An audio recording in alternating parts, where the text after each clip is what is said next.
Le troisième jour avant Pâques, on célèbre le Vendredi Saint. Dans ce cours, on va voir ensemble qu'est-ce qui s'est passé le Vendredi Saint. Donc Jésus, vous savez, il enseignait, il y a 2000 ans, il enseignait, il était entouré de ses disciples, il a traversé toute la Palestine, il guérissait les malades et il rencontrait surtout ceux et celles que la religion et la société d'avant excluaient. Il s'opposait à tout ce qui blessait l'être humain. Donc pourquoi le peuple a voulu sa mort? C'est parce qu'il a été accusé de semer le désordre par ses enseignements et surtout de revendiquer le titre de Messie.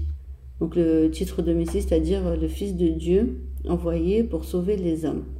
Donc ceux qui voulaient sa mort, c'est ceux qui ne croyaient pas que Jésus était le Fils de Dieu, qu'il avait été envoyé pour l'humanité et pour sauver les hommes. Alors qu'est-ce qui s'est passé le Vendredi Saint? Le Vendredi Saint, donc le Jeudi Saint, Judas a trahi Jésus. Le Vendredi Saint, Pierre l'a renié 3 fois. Il avait renié parce que la foule, en fait, quand ils accusaient Jésus, ils avaient reconnu que Pierre, il était parmi la foule. Et il disait que celui-là aussi, il fait partie des disciples de Jésus, vu qu'il voulait mettre tout le monde à mort. Sauf que lui, à 3 reprises, il a renié, il a dit que je ne connais pas cet homme. Le Vendredi Saint, les hommes qui gardaient Jésus, ils le bafouaient, ils le battaient, ils s'amusaient à voiler son visage, ils se moquaient de lui, sûrement ils crachaient sur lui, ils l'ont vraiment humilié Jésus. Ensuite, ils l'ont flagellé, donc les coups de fouet sur tout son corps. Et Jésus, il était attaché à ce moment-là. Le peuple qui voulait mettre Jésus à mort, ils l'ont ramené vers Pilate, pour que Pilate, donc Ponce Pilate, le gouverneur romain de la région, il puisse mettre à mort, en fait, accorder la mort de Jésus. Sauf que lui ne trouvait pas en Jésus un meurtrier pour le condamner. Donc ensuite, le peuple, ils ont pris Jésus, ils l'ont ramené à Hérode pour que Hérode, lui, puisse annoncer au peuple qu'ils peuvent mettre à mort Jésus, sauf que Hérode l'a renvoyé à Pilate.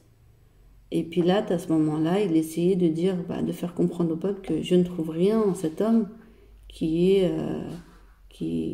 justifie sa condamnation.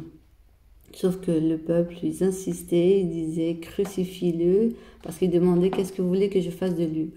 Eux, ils disaient crucifie-le, ils le voulaient crucifier. Donc, à la Pâque juive, donc à ce moment-là, c'était la Pâque juive. Pilate, il avait l'habitude de lâcher un condamné, donc un homme qui était en prison. Donc, il a mis Barabbas et Jésus. Et il a demandé au peuple, lequel d'entre vous deux voulez-vous que je relâche? Et ils ont tous dit Barabbas. Pourtant, Barabbas, c'est pas qu'il aimait, c'est tout simplement qu'il voulait voir Jésus crucifié. Donc à ce moment-là, Pilate, il a gardé Jésus pour le crucifier à la demande du peuple.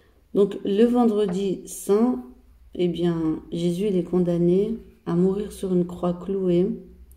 C'est le supplice pourtant qu'on réserve aux criminels. Jésus, il n'est pourtant pas un criminel, mais on l'a fait de lui comme un criminel. Ce jour-là, il est chargé de la croix. Et il gravit la colline du Golgotha. Il tombe plusieurs fois d'épuisement. On le crucifie et il expire au bout de quelques heures. Quand Jésus était sur la croix crucifié, il y avait avec lui 2 hommes, le bon et le mauvais larron. Alors pourquoi on les appelle le bon et le mauvais larron? Le mauvais larron, c'est celui qui ne croyait pas en Jésus, qui se moquait un petit peu, qui disait aussi, si tu es vraiment le Fils de Dieu, descends de cette croix et fais-nous descendre aussi. Alors que le bon larron, lui, demandait au mauvais larron de se taire parce que eux, ils avaient vraiment commis des crimes et leur crucifixion, il était justifiée par ces crimes, mais pas Jésus, que Jésus, il était innocent et que Jésus, il méritait pas cette crucifixion. Le bon larron, il a demandé à Jésus de se souvenir de lui quand il ira au paradis. Ça, c'est un bel acte de foi. Alors, comment célébrer le vendredi saint? Donc, le vendredi saint, c'est le seul jour de l'année où on ne célèbre pas de messe. Les chrétiens, ils se réunissent autour de la croix pour faire mémoire des souffrances de Jésus. On embrasse cette croix-là. On demande pardon à Jésus pour tous nos péchés. On lit les textes de la Passion du Christ, donc les dernières heures de Jésus. Donc on lit les passages de la Bible.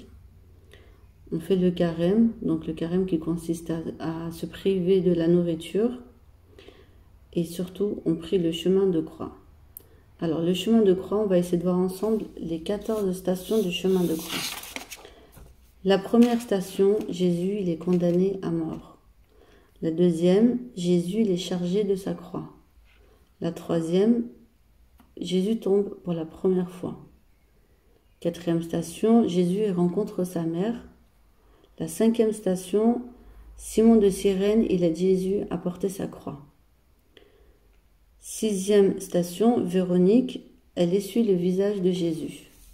Septième station, Jésus tombe pour la deuxième fois. Huitième station, Jésus rencontre les femmes de Jérusalem. Neuvième station, Jésus tombe pour la troisième fois. Dixième station, Jésus, il est dépouillé de ses vêtements. Onzième station, Jésus, il est cloué sur la croix. 12e station, Jésus, il meurt sur la croix. 13e station, on fait descendre Jésus de la croix. Et 14e station, Jésus, il est mis au tombeau. Il y a une grande différence entre Noël et la croix. Noël, on a envie de s'approcher de la crèche, sauf que le vendredi saint, on a peut-être peur de la croix, on fuit peut-être la croix. Au pied de la croix, il ne restait que Marie, le disciple bien-aimé, donc c'est Saint Jean et quelques femmes. Tout le monde avait pris à ce moment-là la fuite. Le peuple était contre Jésus, il n'y restait que ces personnes.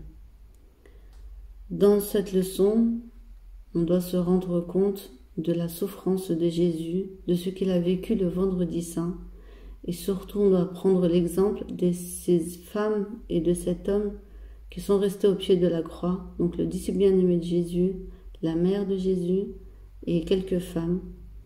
On doit prendre exemple sur eux et rester nous aussi au pied de la croix au moment où Jésus a le plus souffert, aux heures les plus sombres de l'humanité. Ô Dieu saint, ô Dieu fort, ô Dieu immortel, prends pitié de nous.